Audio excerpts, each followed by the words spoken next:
नमस्कार दोस्तों, मैं हूं अरुण। स्वागत करता हूं अपने YouTube चैनल अरुण मैथ में। आज हम बेलन के बारे में पढ़ने वाले हैं। बेलन के बारे में थोड़ा बहुत जानकारी आप लोगों को होगा। चलिए इसको हम लोग देख लेते हैं थोड़ा। क्या क्या चीज़ हमें आवश्यकता पड़ने वाली है बेलन के बारे में। बेलन इस तरह से दिखता है चित्र में, है ना। यहाँ से यहाँ तक की दूरी को हम क्या बोलते हैं? त्रिज्या बोलते हैं। त्रिज्या को हम किससे दर्शाते हैं? आर से। और यहाँ से लेके यहाँ तक की दूरी को हम ऊंचाई बोलते हैं। ऊंचाई को हम किससे दर्शाते हैं? स्मॉल एच से, है ना। तो अगर हम इस बेलन को खोल दें, खोलने का कहने का मतलब जो गोल है उसको यदि काट कर उसको इस तरह से खोल दिया जाए तो ये आयताकार लगभग दिखेगा। इस तरह से दिखेगा। तो ये किस तरह से दिख रहा है? आयत की तरह से है। अगर हमको इसका क्षेत्रफल निकालना होगा, इस क्या बोलते हैं बेलन का, तो क्या इस तरह से दिखेगा ये? तो उसको खोलने के बाद हम इसका क्षेत्रफल निकाल सकते हैं, ये पृष्ठ का क्षेत्रफल।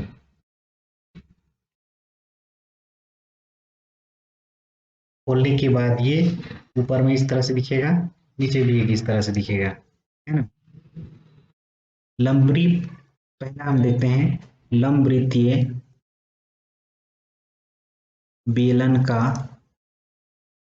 पृष्ठीय क्षेत्रफल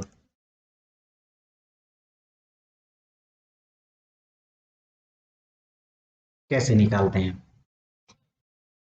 लंबवृत्तीय बेलन का पृष्ठीय क्षेत्रफल ये हो जाएगा। खोल दिए हैं इसको तो, है ना। तो बेलन का वक्र पृष्ठ मतलब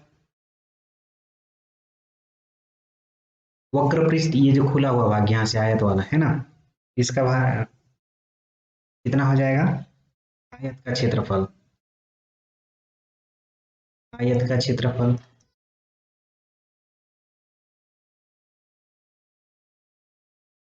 क्या होता है? आयत का क्षेत्रफल गुणित ऊंचाई। इसकी हाइट क्या थी? आयत का क्षेत्रफल होता है 2πr इंटू एच। तो पृष्ठीय क्षेत्रफल इसका हो जाएगा कितना? 2πr h वर्ग इकाई। दूसरा क्या है? बेलन का संपूर्ण पृष्ठ। बेलन का संपूर्ण पृष्ठ। बेलन का संपूर्ण पृष्ठ मतलब ये इधर वाला भाग भी, ऊपर वाला भाग भी आ जाएगा, ये वाला भाग भी आएगा, ये वाला भाग भी आएगा, है ना। और ये जो राउंड था वो वाला भाग भी आएगा। तो क्या हो जाएगा? बेलन का वक्र पृष्ठ। बेलन का वक्र पृष्ठ धन ये वाला भाग, ये नीचे जो दिख रहा है, और इधर से ये वाला भाग जो गोल है, सर्कल है, उसका क्या होगा? दोनों आधारों का क्षेत्रफल।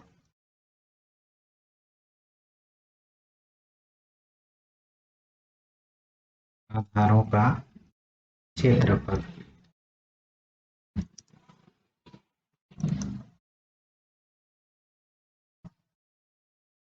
क्या हो जाएगा? 2πr h plus 2πr²। इसका क्षेत्रफल क्या होता है? πr², है ना। तो दो इसलिए आया क्योंकि नीचे वाला भी चाहिए था। तो इसमें से कॉमन क्या आएगा? 2πr h plus. ये क्या है? बेलन के संपूर्ण पृष्ठ का क्षेत्रफल है। संपूर्ण पृष्ठ वर्ग इकाई।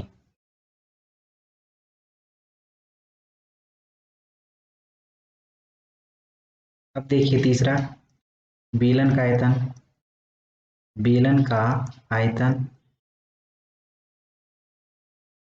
क्या होता है?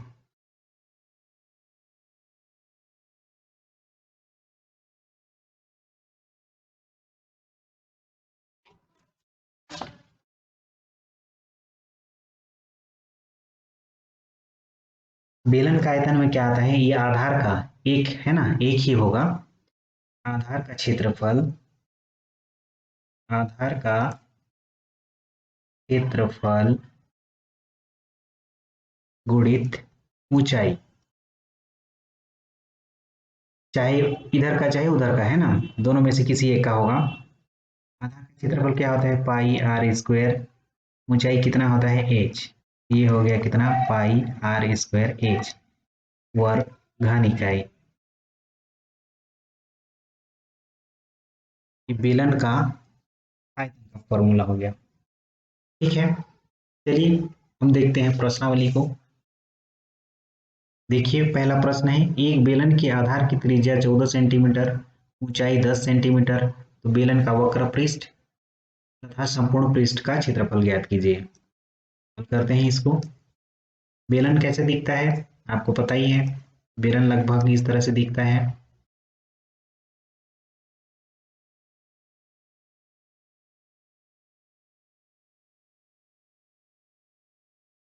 इस तरह से लगभग दिखता है। ये आर हो गया और ये एच हो गया। ठीक है, तो त्रिज्या कितनी है, 14 सेंटीमीटर। ऊंचाई कितनी है, 10 सेंटीमीटर। ये दिया हुआ है, दिया है बेलन की ऊंचाई h बराबर 10 सेंटीमीटर,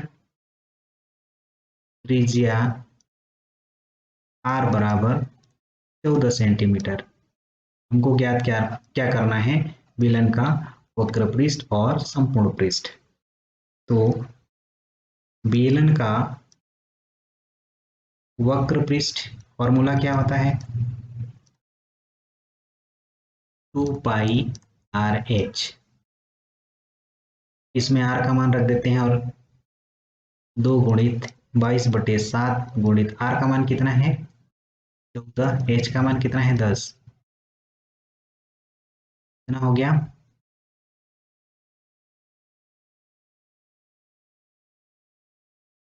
88 वर्ग सेंटीमीटर।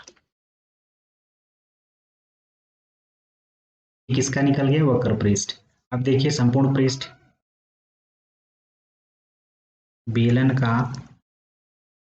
संपूर्ण पृष्ठ क्या होता है, 2 पाई आर एच प्लस आर। ये फॉर्मूला है, इसमें रख दीजिए आप। आर का मान कितना है 14, एच का मान 10, 14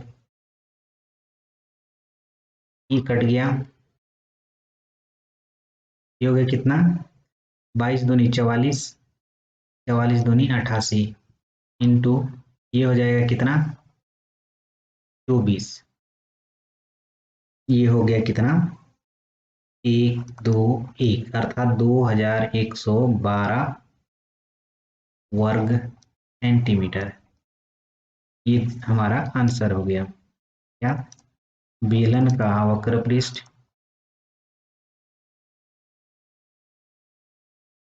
880 वर्ग सेंटीमीटर और बेलन का संपूर्ण पृष्ठ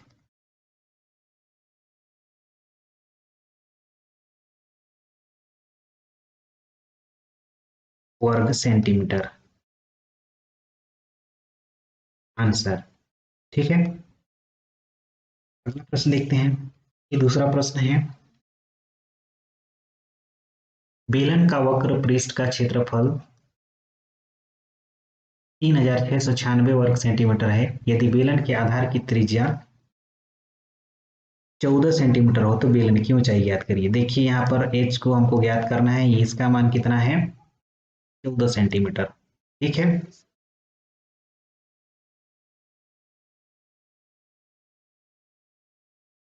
दिया क्या है, बेलन का बेलन की त्रिज्या r बराबर 14 सेंटीमीटर।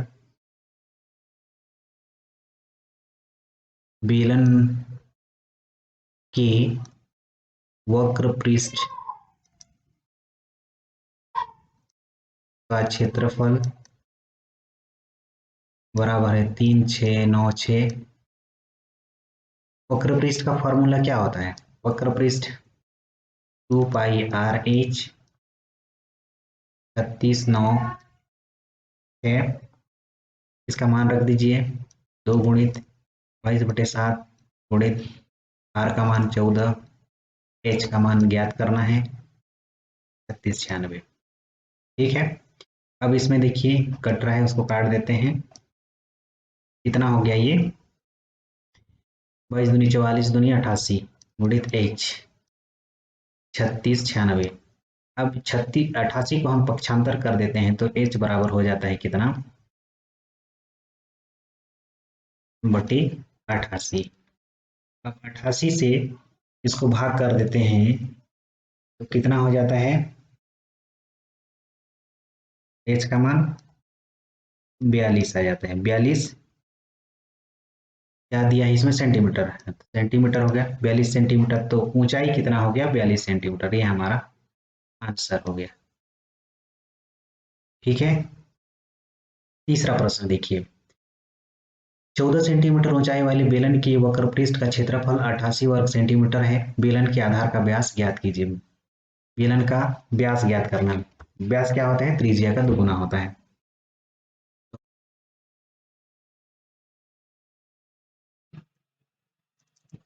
दिया है बेलन की ऊंचाई h बराबर कितना है, 14 सेंटीमीटर। बेलन का वक्र पृष्ठ दिया है, बेलन का वक्र पृष्ठ क्या है, 88 वर्ग सेंटीमीटर। तो बेलन का वक्र पृष्ठ का फार्मूला क्या होता है, 2π/h 88।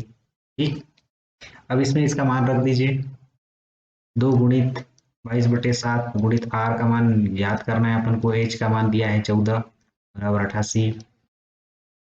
7 से कैंसिल हो गया, यहाँ भी 88 into R is equal to 88 आया। इसको 88 को पक्षांतर कर देते हैं तो कितना हो जाएगा, आर का मान कितना आ गया, 1 सेंटीमीटर। त्रिज्या का मान कितना है, 1 सेंटीमीटर। तो व्यास कितना हो जाएगा, व्यास बराबर 2r, अर्थात 2 गुणित 1 बराबर 2 सेंटीमीटर। ये हमारा आंसर हो गया। समझ में आ गया होगा। प्रश्न क्रमांक 4, एक बेलनाकार स्तंभ का व्यास 50 सेंटीमीटर और ऊंचाई 3.5 मीटर है। बेलन के वक्र पृष्ठ की रंगाई का लागत मूल्य ज्ञात कीजिए यदि दर 12.5 रुपये प्रति वर्ग मीटर है। इसको हम हल करते हैं। दिया है स्तंभ का व्यास कितना है, 50 सेंटीमीटर। त्रिज्या कितनी हो जाएगी, 25 सेंटीमीटर। देखिए यहाँ पर मीटर में है, यहाँ पर सेंटीमीटर में है, इसको हमको चेंज करना पड़ेगा। तो क्या हो जाएगा, 25/100 कर देंगे, तो ये हो जाता है 0.05 मीटर। ठीक है,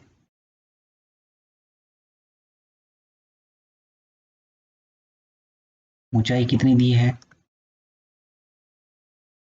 h बराबर है 3.5 मीटर। क्या ज्ञात करना है हमको, बेलन का वक्र पृष्ठ, बेलन का वक्र पृष्ठ क्या होता है, 2π/h, 2 गुणित 22/7 गुणित आर का मान कितना है यहाँ पर 0.25 गुणित h का मान 3.5, गुणा कीजिए 38.5/7, डिवाइड करने से कितना हो जाता है 5.5 मीटर। ठीक है, अब देखिए ये इतना निकल गया है ना। तो यहाँ पर क्या कह रहा है, रंगाई का लागत मूल्य ज्ञात की यदि दर कितना है, 12.5 रुपये प्रति वर्ग मीटर है। तो 1 वर्ग मीटर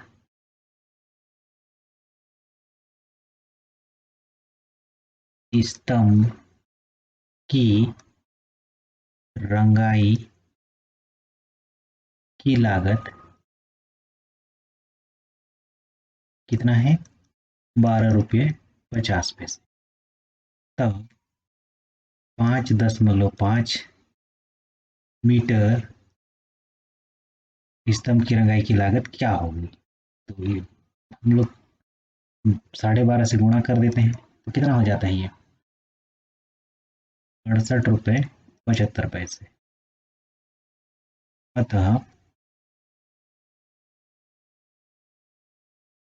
स्तंभ की रंगाई का कुल खर्च कितना हो जाएगा 68 रुपये 75 पैसे। ठीक, ये हमारा आंसर हो गया। ठीक है, आई होप ये प्रश्न आपको समझ में आ गई होगी। वीडियो अगर आपको अच्छा लगता है तो लाइक और शेयर जरूर कीजिएगा। वीडियो देखने के लिए बहुत बहुत धन्यवाद।